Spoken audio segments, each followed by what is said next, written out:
தஜாலு கபரி ஈதா.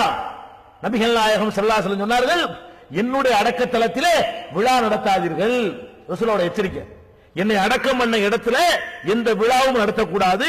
அல்லாஹ்ட்ட துஆ செஞ்சாங்க, அல்லாஹும்ம லா தஜால் கபரி வஸன யூபத். யா அல்லாஹ், என்னுடைய அடக்கத்தலத்தை ஒரு வழிபாட்டு தலமா மாத்திராதே. என்னை கும்பிட கூடாது, மக்கள் என்னிடத்தில் பிரார்த்திச்சிட கூடாது, அதை காப்பாத்து என்று நபிகள் நாயகம் ஸல்லல்லாஹு அலைஹி வஸல்லம் சொன்னார். இதை விடுங்க, இதை விட கடுமையான ஒரு வார்த்தையை சொன்னார்கள்.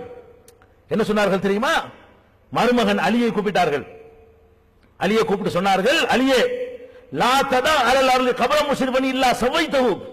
இந்த மதீனாவுல உயரமா கட்டிருக்கிற எந்த கபரா இருந்தாலும் அதை தரமட்டமாக்காம விடாத அடி சொல்லிட்டு வாங்குறாங்க. மருமகனை அனுப்பி உயர்த்தி கட்டப்பட்ட சமாதிகளை எல்லாம் இடித்து தூளாக்குமாறு நபிகள் நாயகம் ஸல்லல்லாஹு அலைஹி வஸல்லம் சொல்லி இருக்கும் பொழுது, சமாதி வழிபாட்டுக்கு இஸ்லாத்துல எங்க இடம் இருக்குது? சமாதியை கும்பிடுறதுக்கு இஸ்லாத்துல எங்க இடம் இருக்கிறது? அந்த சமாதியிலே கட்டணம் கட்டக்கூடாது என்றோ இஸ்லாம் சொல்லுகிறது. அங்க போறாங்க, நாவூருக்கு போறேன், ஏர்வாடிக்கு போறேன், அஜ்மீருக்கு போறேன். அது ஒரு இபாதத்தாக வணக்கமாக நினைத்து செய்து கொண்டிருக்கிற காட்சியை நம்ம பார்க்கிறோம்.